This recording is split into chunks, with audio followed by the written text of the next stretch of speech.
Today is first of the day. Today's first of the day. You know what time it is. You know what time it is. This is from June 26, 2024. Like when I screenshot it on my phone and when I probably have the time too, but I just want to say that for me to reference to date it on here.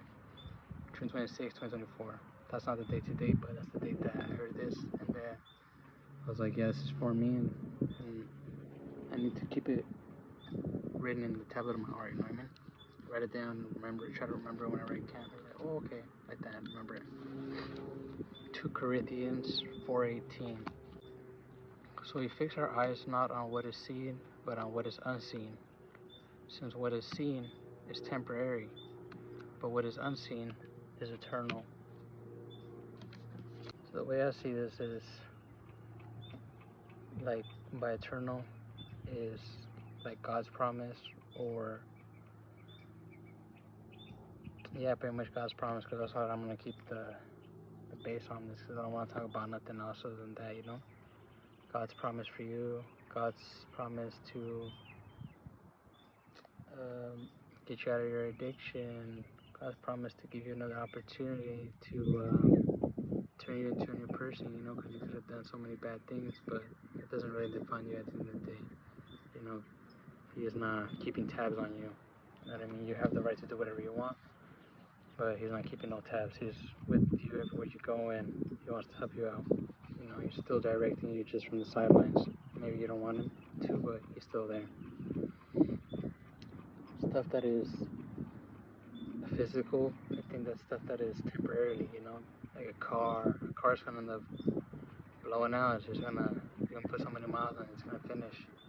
A house, you know, it's nice to have a house. It's nice to have things that you can hold, but they are just that. They're just things that you can hold, and you have really no, you shouldn't really have no sentimental value to things, you know?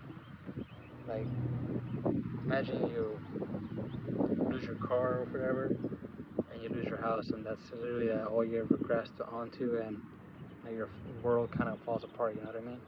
It's really not a sense of strength, you know? Your own self either, you know, like, I can do it, just keep piling this shit on me, you know, I could do it. There's only so much that we can do. At some point, everybody needs to have some help, you know. We're not meant to do things alone. So that's why, you know, I feel like God is there, you know, like, he's been around for so long, you know, it's word of mouth, bro. It's so much word of mouth. Like, tell me they're not gonna hate on somebody for that, for being positive, for trying to spread love, for doing things right. Of course people are gonna hate for that.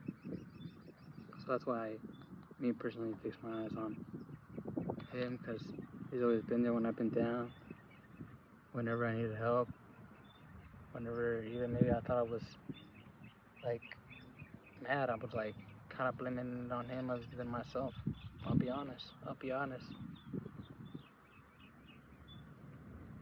So I don't know, I don't want to tell you what to do, but just make sure that you're not too strung up on things that are materialistic, because things like that, they don't last, you know. Bread is gonna come and go, food is gonna come and go, you know, like how I just said bread, like moolah, it's gonna come and go, brother.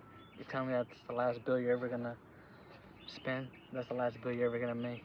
Nah, brother, this is forever, you know. You can't get stuck up on things like that. You tell me that's the last person you're gonna meet, you're gonna meet somebody else, you know. You gotta cling on to his promise, you know, that he has something good for you, not, you know, for you. He has something for you, he has something for me. It's just we gotta focus our eyes on that, on him, and keep pushing, not get too caught up in the noise, for real.